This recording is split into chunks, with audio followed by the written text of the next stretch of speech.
It is my intention to live my life on purpose. A sense of purpose is at the very top of the pyramid of self-actualization created by Abraham Maslow more than 50 years ago. Through his research, Dr. Maslow discovered that those who feel purposeful are living the highest qualities that humanity has to. Hey there, Vision Clarity family. Quick pause because I've got something exciting to share with you today. I've discovered a program called The Language of Abundance that I believe can truly enhance our journey towards manifestation and abundance.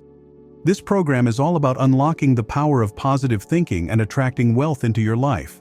It's simple, easy to follow, and has been praised by many for its effectiveness.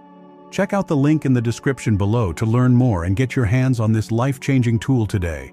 Remember, we're all about growth and positivity here, and I believe this could be a great step forward for many of us. Stay blessed and keep manifesting. Now let's get back. During the many years I've been in the fields of human development, motivation, and spiritual awareness, this is the topic that more people inquire about than anything else. I'm repeatedly asked questions such as, how do I find my purpose? Does such a thing really exist? Why didn't I know my purpose in life? Well, being on purpose is what the most self-actualized people accomplish on their life journeys. But many individuals feel little sense of purpose and may even doubt that they have a purpose in life in the first place. Feeling purposeful. In response to the question, what should I do with my life? I suggest that there's only one thing you can do with it, since you came into this life with nothing and you'll leave with nothing. You can give it away. You'll feel most on purpose when you're giving your life away by serving others. When you're giving to others, to your planet, and to your source, you're being purposeful.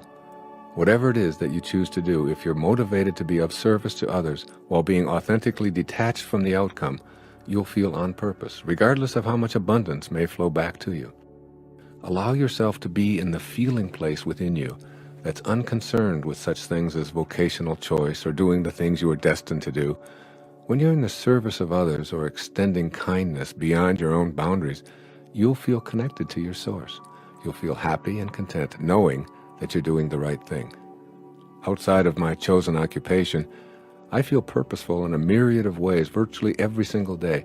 When I extend assistance to someone in need, when I take a moment to cheer up a disgruntled employee in a restaurant or a store, or when I make a child laugh who sits otherwise ignored in a stroller, or even when I pick up a piece of litter and place it in a trash can, I feel that I'm giving myself away, and as such, I feel purposeful.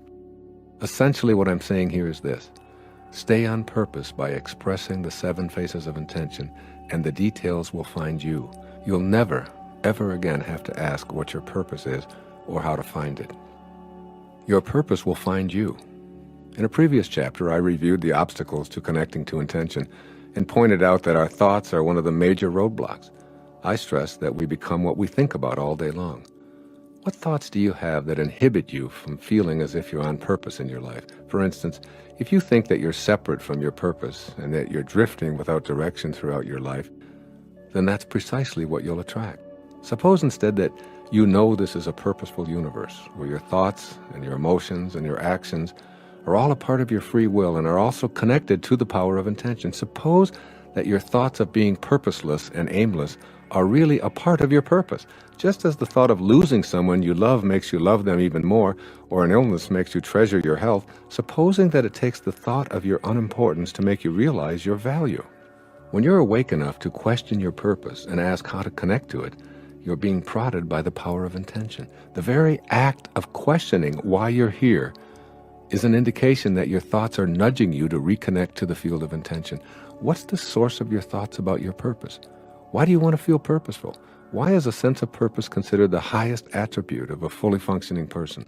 The source of thought is an infinite reservoir of energy and intelligence. In a sense, thoughts about your purpose are really your purpose trying to connect to you. This infinite reservoir of loving, kind, creative, abundant energy grew out of the originating intelligence and is stimulating you to express this universal mind in your own unique way. Your silent inner knowing. Esteemed psychologist and philosopher William James once wrote, quote, "In the dim background of our mind, we know meanwhile what we ought to be doing, but somehow we cannot start. Every moment we expect the spell to break, but it does continue pulse after pulse, and we float with it, unquote. In my experience as a therapist and as a speaker talking with thousands of people about their lives, I've come to the same conclusion. Somewhere, buried deep within each of us, is a call to purpose. It's not always rational, and it's not always clearly delineated, and sometimes even seemingly absurd, but the knowing is there. There's a silent something within that intends you to express yourself. That something is your soul. It's telling you to listen and connect through love, kindness, and receptivity to this power of intention.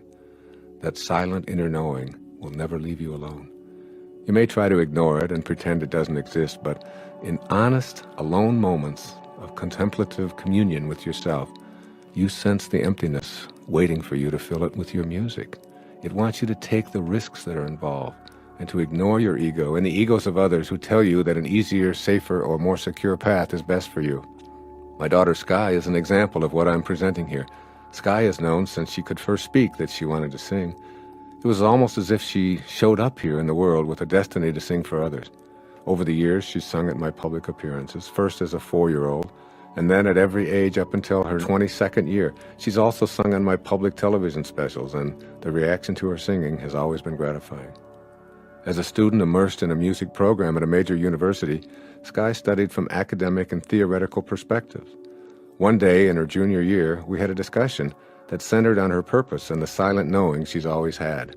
"Would you be upset," she asked of me, "if I left college? I just don't feel like I can do what I know I have to do by sitting in a classroom and studying music theory any longer. I just want to write my own music and I want to sing. It's the only thing I think about. It's what my whole life is, but I don't want to disappoint you and Mom." How could I, who tells his readers not to die with their music still in them, tell my 22-year-old daughter to stay in college because that's the right way, and it's what I did? I encouraged her to listen to the silent knowing that I've seen evidence of since she was a toddler, and to follow her heart. As Gandhi once said, "To give one's heart is to give all." This is where God exists in Sky, and in you. I did ask Sky to make a supreme effort to live her purpose by serving those who will listen to her music, rather than focusing her attention on becoming famous or making money. I said, "Let the universe handle those details." I reminded her, "You write and sing because you have to express what is in that beautiful heart of yours." I then asked her to think from the end and act as if all that she wanted to create for herself was already here, waiting for her to connect to it. Recently, she voiced dismay at not having her own CD out in the world, and she was acting with thoughts of not having a CD out in the world. Consequently, no CD and lots of frustration. I strongly urged her to start thinking from the end by seeing the studio being available, the musicians ready to collaborate with her, the CD as a finished product, and her intention as a reality. I gave her a deadline to have a CD completed that I could make available at my lectures.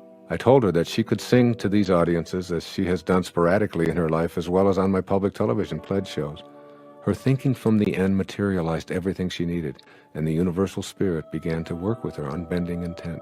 She found the studio, the musicians she needed magically appeared, and a publisher agreed to produce the CD. Sky worked tirelessly day after day, singing her own favorites, as well as several that I had wanted her to sing at my appearances, including Amazing Grace, The Prayer of St. Francis, It's in Every One of Us, and her own composition, Lavender Fields, which she sings from deep pride and passion. And lo and behold, today her CD, titled This Sky Has No Limits, is now out and is being offered to the public whenever she sings at my lectures. Sky's presence on the stage with me brings so much joy and love to the presentation because she's as closely aligned with those 7 faces of intention as any human being I've ever known. Inspiration and purpose.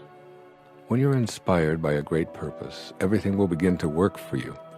Inspiration comes from moving back in spirit and connecting to the 7 faces of intention. When you feel inspired, what appeared to be risky becomes a path you feel compelled to follow. The risks are gone because you're following your bliss, which is the truth within you. This is really love working in harmony with your intention. Essentially, if you don't feel love, you don't feel the truth, and your truth is all wrapped up in your connection to spirit. This is why inspiration is such an important part of the fulfillment of your intention to live a life on purpose. You may think it's too risky to give up a salary, a pension, job security, or familiar surroundings because of a dim nightlight in your mind that draws you to see why it's turned on. I suggest that there are no risks at all if you pay attention to that light, which is your knowing. Combine your strong knowing with the faith that spirit will provide, and you acknowledge the power of intention at work. You are a divine, infinite creation, making the choice to be on purpose and to be connected to the power of intention. It all revolves around your being harmoniously connected to your source. Again, it all revolves around your being harmoniously connected to your source. Faith eliminates the risk when you choose to trust that inner knowing about your purpose and become a channel for the power of intention. Making intention your reality. Below are 10 ways to practice fulfilling your intention to live your life on purpose from this day forward. Step 1. Affirm that in an intelligent system, no one shows up by accident, including you. Know that you are here on purpose. This is not the same as knowing what you're supposed to do. Throughout your life, what you do will change and shift. In fact, the changes can occur from hour to hour in each day of your life. Your purpose is not about what you do. It's about your beingness, that place within you from which your thoughts emerge. This is why you're called a human being rather than a human doing. Affirm in your own words, both in writing and in your thoughts, that you are here on purpose and intend to live from this awareness at all times. Step 2. Seize every opportunity, no matter how small, to give your life away in service. Get your ego out of your intention to live a life on purpose. Whatever it is that you want to do in life, make the primary motivation for your effort something or somebody other than your desire for gratification or reward. Do it from the perspective of making a difference for someone or for some cause, and let the universe handle the details of your personal rewards. Live your purpose, doing what you do with pure love. Then you'll co-create with the power of this universal mind of intention, which is ultimately responsible for all of creation. Step 3. Align your purpose with the field of intention. This is the most important thing you can do to fulfill your intentions. Being aligned with the universal field means having faith that your Creator knows why you're here, even if you don't. It means surrendering the little mind to the big mind and remembering that your purpose will be revealed in the same way that you were revealed. Purpose, too, is birthed from creativeness, kindness, love, and receptivity to an endlessly abundant world. Keep this connection pure, and you'll be guided in all of your actions. The universe will respond with the identical energy by asking you, "How may I serve you?" Step 4. Ignore what anyone else tells you about your purpose. Regardless of what anyone might say to you, the truth about your feeling purposeful is that only you can know it. And if you don't feel it in that inner place where a burning desire resides, it isn't your purpose. Your purpose is between you and your source. And the closer you get to what that field of intention looks and acts like, the more you'll know that you're being purposefully guided. You might have zero measurable aptitudes and skills in a given area, yet you might feel inwardly drawn to doing it. Forget the aptitude test results. Forget the absence of skills or know-how. And most important, ignore the opinions of others and listen to your heart. Step 5. Remember that the all-creating field of intention will work on your behalf. Albert Einstein is credited with saying that the most important decision we ever make is whether we believe in a friendly universe or a hostile universe. It's imperative that you know that the all-creating field of intention is friendly and will work with you as long as you see it that way. Know that the universe is always willing to work with you on your behalf, and that you're always in a friendly rather than a hostile world. Step 6. Study and replicate the lives of people who've known their purpose. I've always been fascinated by Saul of Tarsus, later called St. Paul, whose letters and teachings became the source of a major portion of the New Testament. I was also deeply touched by the purposeful manner in which St. Francis of Assisi lived his life as exemplified in the novel St. Francis by Nikos Kazantzakis. I make it a point to use my free time to read about people who are models for purposeful living, and I encourage you here to do the same. Step 7. Act as if you're living the life you were intended to live, even if you feel confused about this thing called purpose. Invite into your life every day whatever it might be that makes you feel closer to God and brings you a sense of joy. View the events you consider obstacles as perfect opportunities to test your resolve and find your purpose. Treat everything from a broken fingernail to an illness, to the loss of a job, to a geographical move, as an opportunity to get away from your familiar routine and move to purpose. By acting as if you're on purpose and treating the hurdles as friendly reminders to trust in what you feel deeply within you, you'll be fulfilling your own intention to be purposeful yourself. Step 8. Meditate to stay on purpose. Use the technique of japa, which I mentioned earlier, and focus your inner attention on asking your source to guide you in fulfilling your destiny. Many people have written to me about their success with staying on purpose through the practice of japa meditation. I'm deeply touched when I read about those who use japa, or the repetition of the sound of the name of God, to help them achieve their divine mission. Step 9. Keep your thoughts and feelings in harmony with your actions. The surest way to realize your purpose is to eliminate any conflict or dissonance that exists between what you're thinking and feeling and how you're living your days. If you're in disharmony, you activate ego-dominated attitudes of fear of failure or disappointing others, which distance you from your purpose. Your actions need to be in harmony with your thoughts. Trust in those thoughts, which harmonize, and be willing to act upon them. Refuse to see yourself as inauthentic or cowardly, because those thoughts will keep you from acting on what you know you are meant to be. Being in harmony with God's will is the highest state of purpose you can attain. And as always, step 10, stay in a state of gratitude. Be thankful for even being able to contemplate your purpose. Be thankful for the wonderful gift of being able to serve humanity, your planet, and your God. Be thankful for the seeming roadblocks to your purpose. See all of the jobs, successes, apparent failures, possessions, losses, wins, everything from a perspective of gratitude. Be grateful for the opportunity to live your life purposefully, in tune with the will of the source of all. That's a lot to be grateful for. It seems to me that searching for our purpose is like searching for happiness. There is no way to happiness. Happiness is the way. And so it is with living your life on purpose. It's not something you'll find. It's how you live your life serving others and bringing purpose to everything you do. That's precisely how you fulfill the intention that is the title of this chapter.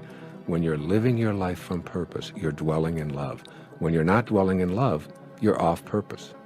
Your goal in accessing the power of intention is to return to your source and live from that awareness, replicating the very actions of intention itself. That source is love. Therefore, the quickest method for understanding and living your purpose is to ask yourself if you're thinking in loving ways. Do your thoughts flow from a source of love within you? Are you acting on those loving thoughts? If the answers are yes, and yes, then you're on purpose. I can say no more. Thanks for watching. Before we wrap up, I want to remind you about the Language of Abundance program I mentioned earlier. It's a game changer for anyone on a manifestation journey. Simple, effective, and designed to help you attract prosperity. If you're ready to take your journey to the next level, click the link below. Remember, we're all about positivity and growth here. So let's keep manifesting and creating the life we desire. Until next time, stay blessed and keep your vision clear.